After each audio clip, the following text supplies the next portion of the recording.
We are live.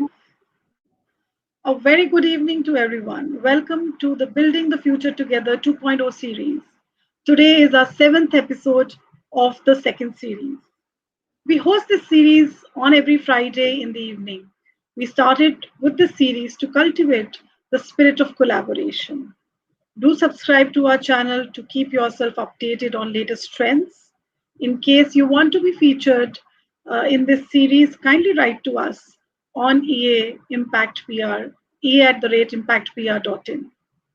Well, let's start today's session, and today's session is very interesting because it is about India's favorite sport, cricket. And well, there's a twist. We're going to talk about women cricket in India and globally. And who can be better than Yash Lahoti, founder and CEO of Women CricZone? A very warm welcome to you, Yash. Thanks a lot, Kulpreet. Well, Yash, before we begin our chat, I would like the listeners to know about more about you. Well, Yash is a young, dynamic personality from Pune. He is the founder and CEO of Women Crick Zone, the only 100% women's cricket specific portal covering all domestic and international games across the world. Women Cricket Zone was established in the year 2017 by Yash, and since then he is committed to grow the profile of women's cricket through media, business syndications, and athlete management. Women Cricket Zone started as a cricket news portal with updates on women cricket from across the world. Aimed to provide reliable and accurate news, Women Cricket Zone also covers domestic games and features a variety of interviews, analysis, and opinion pieces. Well, in his previous stint as a marketing analyst, Yash Lahoti has been responsible for strategizing and executing direct and digital marketing campaigns around targeted verticals. Yash holds a bachelor's degree in computer engineering from Pune Institute of Computer Technology and, needless to say, has a great love for cricket. Again, a very warm welcome to you, Yash, and thank you for taking out your valuable time for this show. Thanks a lot again, Kulpreet.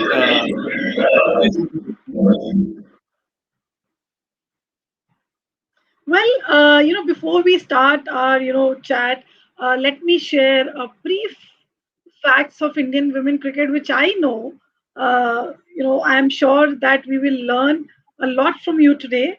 But still, to begin with, well, for the uninitiated, the Indian women national cricket team is also known as Women in Blue.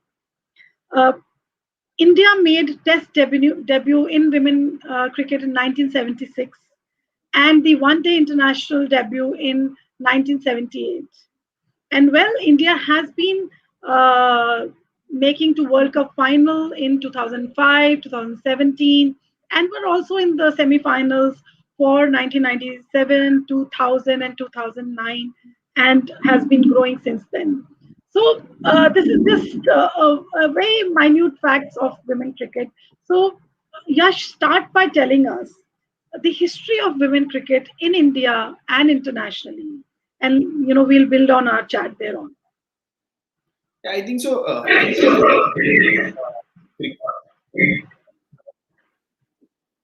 Cricket has been. Yes, I can hear you. Yeah, so cricket has been, I think so, played for decades in our country and globally. Since the start of the 19th century, I think so both men and women have played. It's just that I think so women have got far lesser opportunities earlier, and now it's just getting better and better. As you've already mentioned, 1973 was the first time a Women's World Cup was held. It was 2 years before the first ever Men's World Cup was held. The first ever Men's World Cup was held in 75. So 73 was the time the first ever Women's World Cup was held. So women have always been they've been the ones to do the first. I think so. First World Cup was played by the women. Say first ever T20 international was played by the women in 2002. England New Zealand played that match. men played it later. So I think so. A lot of facts are not known to the world, but women have played a lot more. There are, I think so, 68 countries in the world who played women's cricket internationally and are currently playing. Cameroon next week will become the 69th country, and these are like very interesting facts. I don't think so. A lot of people even know that countries like Cameroon or countries like Sweden play women's cricket, but that is how the world is. I think so. The only problem women's cricket faces is that it does not require that amount of coverage or that kind of a support which it needs. I think so. It's just that if you give them that support or that kind of coverage, women's cricket has in it that it can challenge and compete even men's cricket at a given certain time. Absolutely. When I was preparing to chat with you, that's when I learned, India debuted in 1976. I said, wow, it's been like almost, 45 years that India Yeah, has been playing women cricket. And yeah. so, less known fact. I think one of the listeners is saying that echo from the host when put on unmute. Okay. So we'll unmute and mute when we are not speaking. Okay. Thank you, Pooja, for that guidance. Well, so, and now you're telling that there are 68 countries who have women cricket. Wow, that's a big, big number, right? And tell us, that intrigues me to think what made you focus on this sport, women's sport, especially.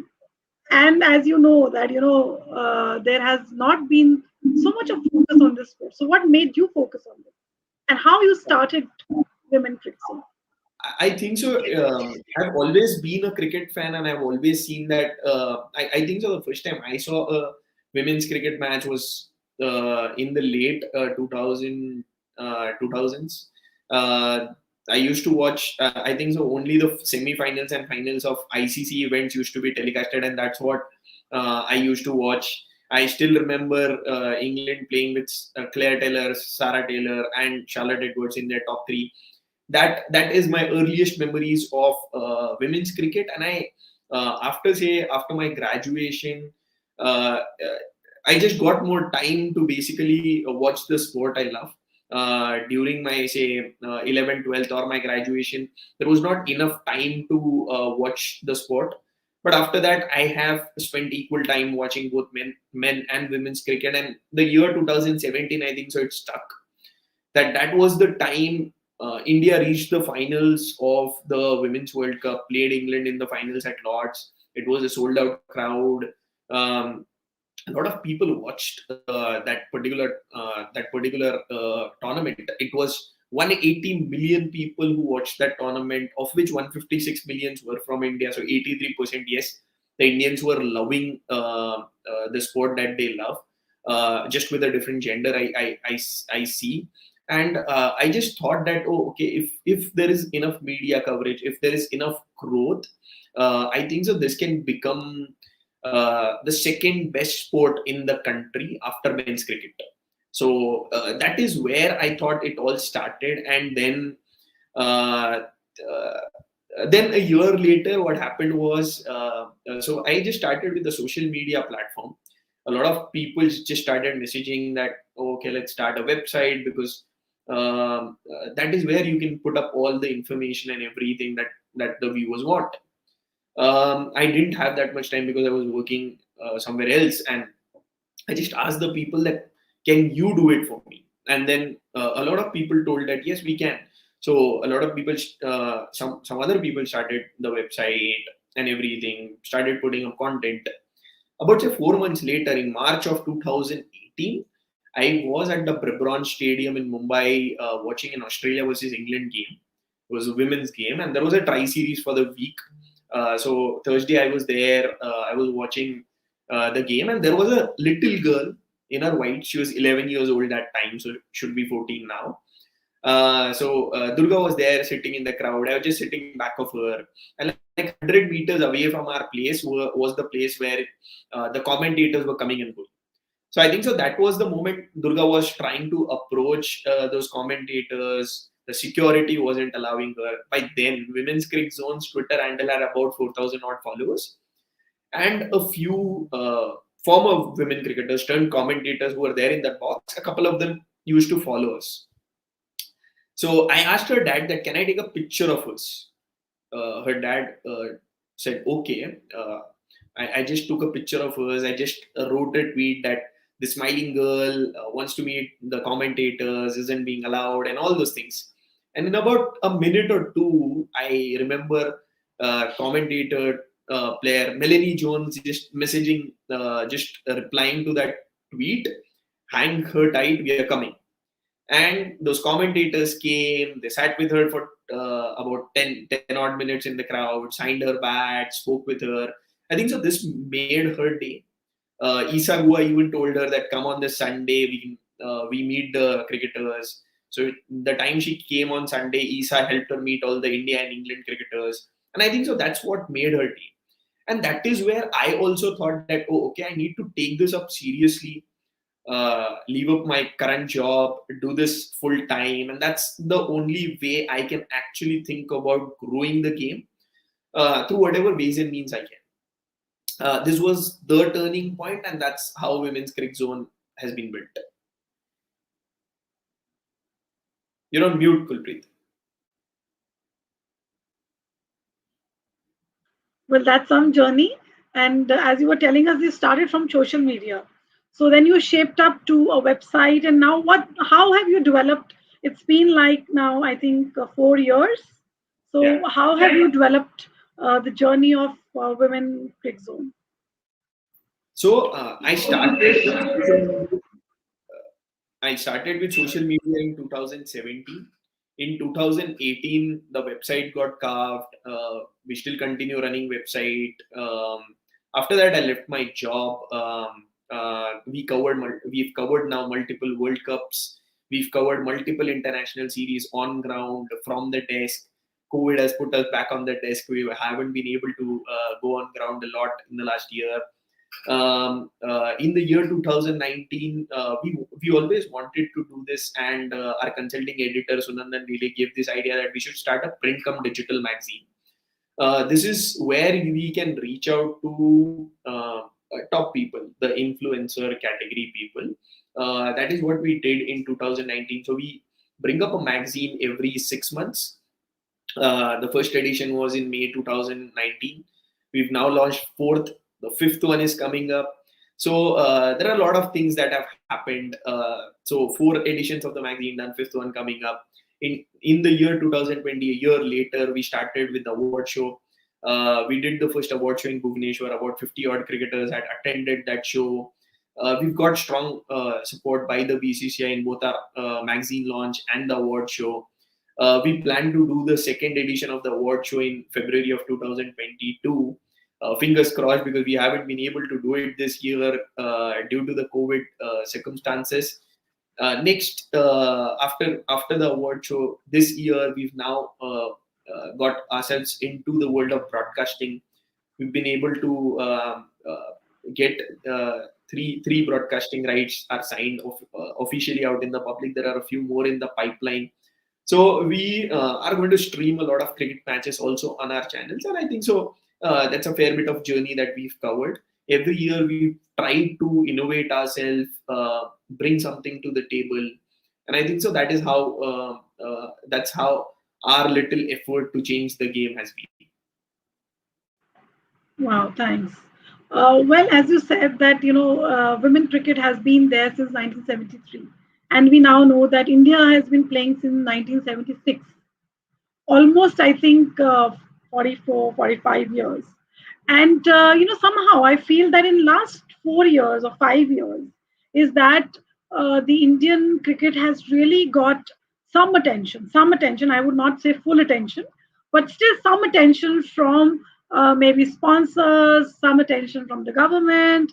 So tell us the last 4 year journey of the Indian cricket, because I think that's the major shift or paradigm shift which we are seeing.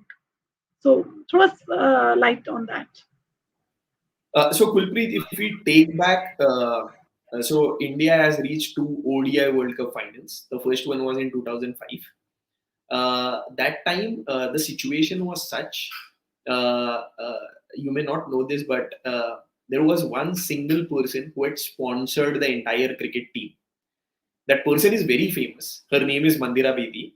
So Mandira Bedi, what she did was she was the brand ambassador of a lot of cricket of a lot of brands. She asked those brands to uh, whatever the commercial money they used to give it to her. She asked them to give it to the cricket team so that the cricket team could get a sponsor, could be well paced to play the game, and she did the brand endorsements for them. So you can literally say for at least 2 years, it was a single lady who was sponsoring an entire cricket team of the country. This was a time when the cricket team was not under the BCCI. It was still the Women's Cricket Association of India. After 2005, uh, the Indian women's cricket team came under the BCCI. The next time we qualified for the 2017 ODI World Cup, we reached the finals, and the time the Indian women returned back, there was a full house of crowd at the Mumbai airport to just welcome them. It's like a huge difference between the two. This was a time when Prime Minister Modi even called all the women cricketers for dinner. There was everyone right up there. I think so. Mithalis of the world, Smritis of the world, Harmans of the world became brands. One after the other brand signings was taking place. In the last 4 years, there has been a huge shift that nearly every cricketer might have done at least one influencer marketing, at least one. And most of the bigger cricketers, I'll say, in terms of social media, in terms of growth, the Mithalis and Smritis of the world have signed what 10 plus brands easily. They are at least the brand ambassadors of 10 plus brands. Like Smriti Mandana today is literally the brand face. I think so. I remember Tuhin Mishra tweeting out, putting it on his LinkedIn that Smriti has the highest engagement on Instagram for any female sports person in the country. Like we only remember the time when Sania Mirza used to rule that world. Now is the time, I think so. Female team sport is getting that much attention, and there couldn't have been a better starter than cricket. I think so. I would want all the sports to grow. There's no doubt about that. But I think so. Women's cricket in the last 4 years has grown to a different level altogether. Absolutely, I couldn't agree with you more. So tell us, Yash, that in the past 4 years, do you see that government initiatives have been better or support has been better? And what would you, as a person who is committed to promote women cricket, would kind of suggest to the authorities, to the government to support Indian cricket, women cricket to flourish? I think so. Yeah, I think so. One thing is you need to put it. Yeah. I think so. One thing has been clear that it is more about to reach. Like government does not directly involved with cricket. It's more to the Olympic sports. Cricket, on the other hand, is being taken care of by the BCCI. And BCCI has done quite a lot. If you see the last 15 years, 17 years that women's cricket has come under the BCCI, there has been steady growth. And obviously, we as fans or people associated with the game will always say that if somebody does one, we always want them to do two, three, four in multiple times. Like there is no scope of, we never leave a scope of, for example, somebody is doing X, we always want them to run at 2x, 5x, 10x speed. So I think so. There are a lot of suggestions. Some have to be done in public, some have to be done in private. But I strongly believe that there has been enough and more growth. And I think so that the next 5 years again will be ones wherein we just see a lot of growth of women's cricket overall. When it comes to from the board, I definitely see a women's IPL starting in whatever 3 years time at least. I do see a lot of good things happening. Like you already see that there is an ICC tournament every year. So if we just take the next, so starting February next year to March of 2023, which is like the 13-month time period, sorry, the 12-month time period. 12-month time period, you have 6 big events. You start with March, April of 2020, you have the World Cup in New Zealand, 50 over World Cup. You head to India, there will be I'm assuming it's going to be a bigger women's T20 challenge. Then you head to Birmingham, there is a Commonwealth game. Stay in England, there is 100. Come down to China, there is an Asian Games where women's cricket will be played. Go to Australia where the Big Bash will be played. Go to go to Bangladesh wherein the first ever under 19 World Cup will be played. And then you go to South Africa in February, March of 2023, wherein the T20 World Cup will be played. So you just see that calendar. These are only the top series that I am talking about. There are a lot more bilateral series. There are a lot more associate country series which will be taking place. So the calendar looks jam-packed, at least for that period. And I'm very sure that nobody is going to take it down. Because when the viewership is growing, everybody wants to capitalize. Be it the board, be it the players, be it the sponsors, everyone will want to capitalize because you don't want to lose on viewerships. Wow, that's like really promising. My next question was that how promising is the Indian women cricket, and you answered it before I asked. When you made your opening remarks, you said that the role of media is very important in promoting the game. So, how do you think that the role of media, what role media can play now that you yourself shared a long list of national, international events. So, how would you suggest the regular media, like the main lines like Times or Hindu, or these are the papers we consume: Indian Express, Nation Age, Hindustan Times. What would your message be for them? I think so for everyone in common. I think so for everyone in common, be it the bigger media groups or the smaller ones. The idea is very simple, that you are considered as the fourth pillar of the democracy. You are considered basically who have to keep things in check, but at the same time report on the major events, minor events, whatever is happening. I think so. That is a place, if you can, and I think so you can, give some equal support, importance to women's cricket as you do with the men. Like for example, the IPL is still 16 days away. There has already been a huge build up. There are multiple promos released by the broadcasting channels.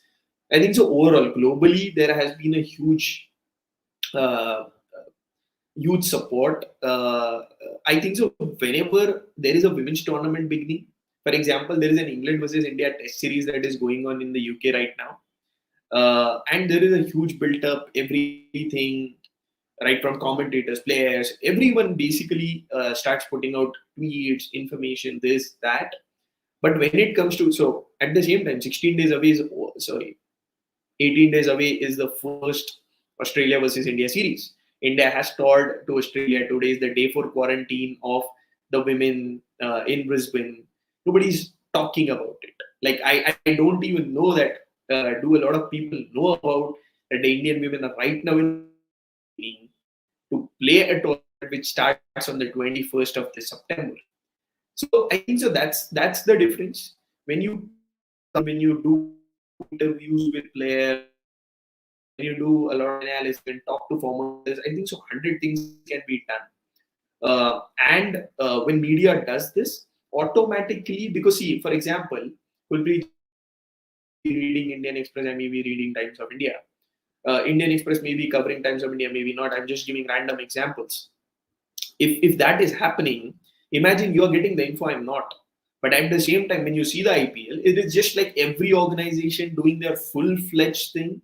There are articles, there are this, there are interviews, there are everything going on, videos going on. That that needs to be considered, and everybody needs to give in due respect and importance to the women's game as well. Yes, certainly, with the kind of information which you're giving. And I definitely see that media needs to kind of give more space to women cricket. And now that we have, even in the Olympics, women outshine men, right? So women are shining. And as you said, in 2017, 17, we were in the finals. And what do you predict for 2022 World Cup? Don't ask me my predictions, because a lot of the people will say that I have changed it. So I don't want to predict anything. If you just ask me from the current setup about how the entire preparation and everything looks like, there are good chances India will make it to the knockouts. But I'll not say India is in the finals yet. If you ask me the two best teams who deserve to be in the finals right today, they're going to be Australia and South Africa, just for the sheer quality that Australia is the best country in women's cricket by far. Like, if you just consider the 2003 Ricky Ponting men, the 2022 Meg Lanning women are the same, or even better, I'd say. They are running on a 24 match streak, which is yet to be broken. So they have not been beaten since 2018. Like, it's been three years that they haven't been beaten. So they would want that. Oh, okay, if you want to beat us right now, we don't want to lose that final. So that's where the Australian women come, and South African women in the last 3 years have grown like anything. First, when Elise was leading, now Danewa Nikirk, she's back, and I think so that that current setup of the South African team looks amazing. They have the best fast bowlers in the world. They have great set of batters, great set of all rounders. I think so. That is where I feel that South Africa today is one of the best teams. But see, in bigger tournaments, what happens is it's more of your mental game at the last moment, because it's easier to get into the knockouts. That, oh, okay, you just say, for example, out of 7 matches you win 5 and you're in the knockouts. So it's easier to get into the knockouts. But the knockout, that one match, it can be just here or there. It can be you just consider 2019 Men's Cricket World Cup. India was by far the best team. Go to the knockouts. It was India, New Zealand, and India lost to New Zealand. I think so. That one bad day, and you can be out of the tournament. Same way with the Australian women, they were the best team in 2017 World Cup. They went to the semi-finals unbeaten, and that is where the Harmanpreet Kaur storm came, and India just put them out, and India qualified for the finals. Nobody expected that. So I think so. Unexpected things happen in sports. So I won't give a prediction for the finals. India should be in the knockouts easily because they are one of the top 4 teams. But you never know what's going to happen. Well, let's hope the best. So, what, as per you, India should really invest in now? That World Cup is just here. That Indian team should focus on, the kind of support system. And yeah, so tell us something about that, and then we'll talk on the sponsors of women cricket. I think so. What India needs to do right now, I think so. Ramesh Pawar and Mithali Raj know very well, and I think so. They are already working towards it. They have already mentioned that they want to create a good set of fast bowling group. That is what they want. I feel that it's more important for the entire system to basically create a pathway program like India emerging or India A needs to play a lot more games, because that is how you create the bench strength. Rahul Dravid has shown us how the men's bench strength he has created. You just play any of the top 50 players and they're going to be good enough to play in the 11 today with the men. I think so. The same system needs to be done for the women. We need to have an IPL soon. I understand that there are a lot of logistical hurdles there, financial hurdles there, and I think so that will be solvable in the next 2-3 years. I also feel that we need to invest a bit more on the domestic side of things. We need to offer women domestic cricketers some contracts. There needs to be some system created that those players are getting contracts. One standard reason what I hear from a lot of people is that, for example, you consider a woman who's in some states, say Sikkim, for example, she's a good cricketer. But the problem happens is that she does not have that much money or anything to continuously play the game. We've seen it in England, we've seen it in Australia that the counties or the states offer them contracts. So 15 players of the state are contracted. That means you have a salary which is coming out every month, and everyone knows the importance of a salary. When a salary is credited every month, that is how you can go to a gym, that is how you can do a lot of things that you actually want to do. If a salary is credited from a cricket organization, that is when I think so the players can concentrate fully on cricket and not partially on cricket. When you concentrate fully on cricket, that is where I feel that you will be able to create a system. And that is how the players know that, oh, okay, there is no other tension in their mind. Today, I think so most of the cricketers in the country who are not centrally contracted and whose financial system is not great, because see, 95% people's financial system is not going to be great. Like, that's a fact. They are always going to think of a secondary job or a primary job wherein cricket falls secondary. So they're going to work for what is 6-8 months of the year and then play for those 4 months of the year. When you're playing only for 4 months of the year and doing a different job for 6 to 8 months of the year, I think so there the problem lies. So I think so contracts from states would help them a lot. I think what you've just mentioned, Yash, that women cricketers don't have contracts. That's what I listen, and that's strange. If we as India want to. Let me correct. There are contracts. So women have contracts, but those are centralized BCCI contracts. So about 20 women cricketers are contracted. I am talking about state-wise contracts. So for example, Maharashtra Cricket Association offering say 10 or 12 or 15 or 20, whatever, you choose a number, but you nurture the second gen of players, like who are tomorrow going to be something big. Or you feel that this player deserves to be in the Indian team, I'm going to nurture them. I'm saying about the second gen. And this is the same case with the men also. Like men also, their centrally contracted is a different list.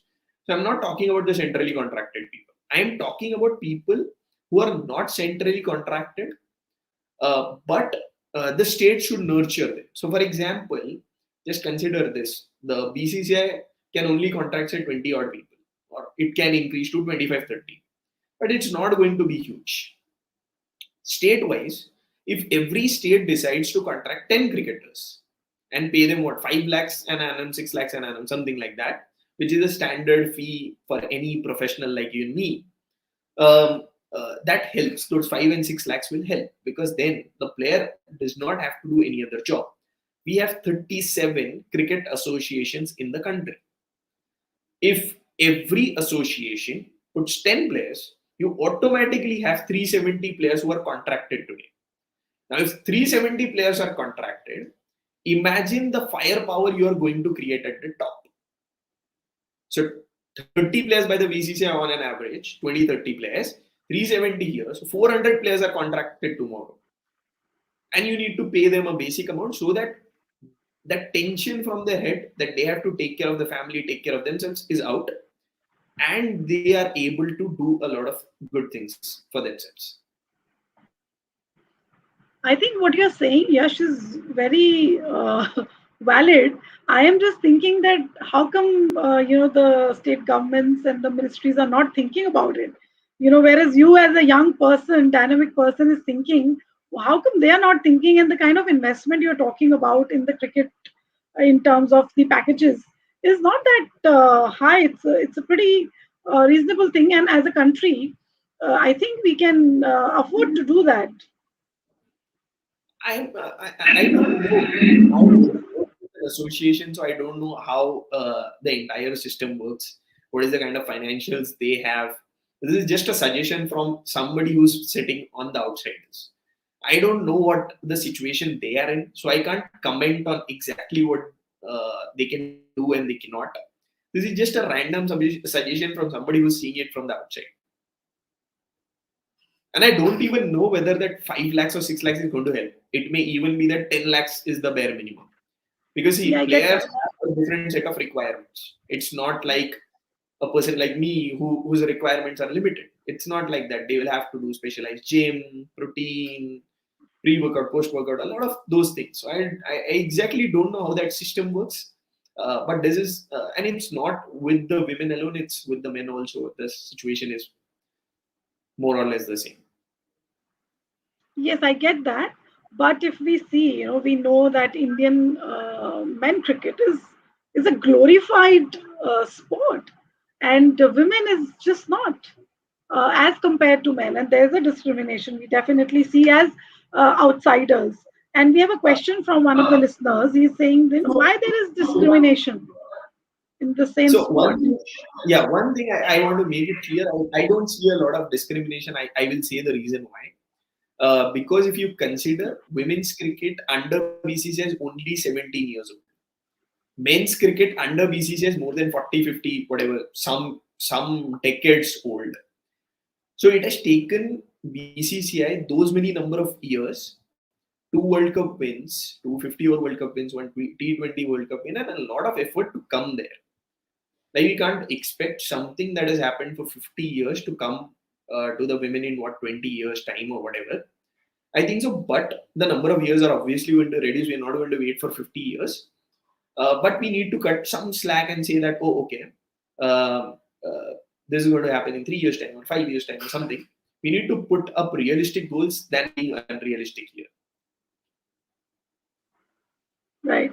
So, well, we have a lot of fans of yours here, and there's one guy called Ayan. He says, the youngest CEO, Yash, we love what you're doing. Then we have Pooja, we have Anoop, we have Freddie, we have all the people joining and seeing this chat live. So, thank you, listeners, for being live. Before we go, Yash, I have one question for you. What is your message for sponsors? Like, you're talking that there's so much of potential in these women cricketers. So is there a message for sponsors to catch them, reasonably at a reasonable cost now, rather than after winning the World Cup, or maybe reaching to a level where their uh, commitments could increase? I think so. That is already happened. So if you just go and see signing of Santana or signing of Mithali Raj just before the 2017 World Cup would have been very cost effective. After they won the World Cup, I think so the prices soared. Like it was 10 times, 15 times, 100 times also for players. Because the social media growth was tremendous, it was huge. I think so that is where a lot of sponsors I know, I'll not take names because I don't want to be in anyone's bad books. A lot of sponsors I know that, for example, did not sign a Neeraj Chopra or Mirabai Chanu before they went to the Olympics. There was no support, nothing. After they have come back, they want to now sign them. It's like signing them at a premium cost rather than signing them at a cost which you can potentially sign three other people. It would have been very easy. I still don't understand that why a lot of people, there have been a lot of companies who have now come out, signed Smriti, Mithali, Jemmy, a lot of these people as brand ambassadors. There have been a lot of companies who have supported women's cricket, who have helped grow women's cricket. But then there are very few who haven't come in support or who can potentially just say that tomorrow, yes, we are going to support the women's game. I think so. With that kind of a calendar, which I already have discussed, it should not be a huge brainer that, oh, okay, I really want to support women's game. I really want to come to women's CricZone. I really want to go to some cricketer and do something with them. I think so. It's a very easy thing to do at the moment because that is where the growth is. So if you want to come right now, this is the time. 6 months time. If tomorrow the Indian women's team, I hope they do, if they win the 50-over World Cup or they win the Commonwealth Games, they win the gold medal at the Commonwealth Games, or they win the T20 World Cup in 2023, their prizes, our prizes, everyone's prizes are going to soar. So just come in right now. Do support the women's game is what I will say, because we've seen this globally with football, a lot of other sports, cricket, India. I think so. That's the market to grow right now. Absolutely. And another interesting thing which I remember from the chat that you're mentioning, that IPL for women, I think that'll be like really interesting. And because IPL, if you see, is totally a brand game. Apart from, obviously entertaining, it is a 2020, it's entertaining as well, but it's a brand game. So do you think brands will invest in IPL for women? Absolutely. So I think so. That is where the time is being taken for. There should be a women's IPL soon. Whatever 2-3 years max, we will have a women's IPL, and I'm sure the way it will work is there is a Mumbai Indians men and there is a Mumbai Indians women. I don't see any other way. That is how it has happened in England, and that is how it has happened in Australia, and that is the same way it's going to happen in India. Like for example, the same MI Pulton account handling both women and men, and I think so that's going to be the awesome thing. Like Rohit Sharma supporting a women cricketer, for example, say Smriti Mandana, and Smriti Mandana supporting Rohit Sharma. I think so that's where the entire system is going to lie. You go to a 1K stadium, 3 o'clock you see a women game, 7 o'clock you see a men game. You get at a single price, you get 2 tickets, and you watch both Mumbai Indians versus Chennai Super Kings games. I think so. That's what the people want. You can have families go on outings, watch cricket matches. It can be that much more friendly, and the women's game is that much more friendly. I see today. Like I have never seen in my last 20 years of speaking to a lot of them that anyone has attitude issues. I mean, it's been very easy to reach out to them. It's been very easy, I'll say. One reason could be a lot of people say that they aren't that successful. I will say the other way, they are still successful, and I think so. It's easier to reach out to them. They're more there's a more human element to them than a robot element. When you are that much more of a big celebrity, you come with your share of pros and cons. I think the women's cricket, because it's not at that level yet, it's easier to deal on a lot of things. Absolutely, and success is a matter of perception. Where we are talking. If Indian women cricket team reached the finals in 2017, I think that's success. And the Yeah, meaning of success can be perception oriented also, but I think internally is that's what success is. That if I'm a team member and I win, I think that's successful for me. I don't need anybody's endorsement. Saying that, I think endorsements, sponsorships, like what you were saying, helps the women cricketers focus on the game itself rather than doing the other course. So that's really important. And I think another thing which you just mentioned, Yash, the integration of both the IPLs will be interesting. You know, there's a men cricket match in the morning and a women in the evening, or vice versa, or whatever. I think that'll yeah. be an interesting twist. So it was lovely chatting with you, Yash, and we wish you all the best. Keep your focus, and we will be connected with you during your next years of success, and keep talking about women cricket as a focus for us. And thank you so much for your time.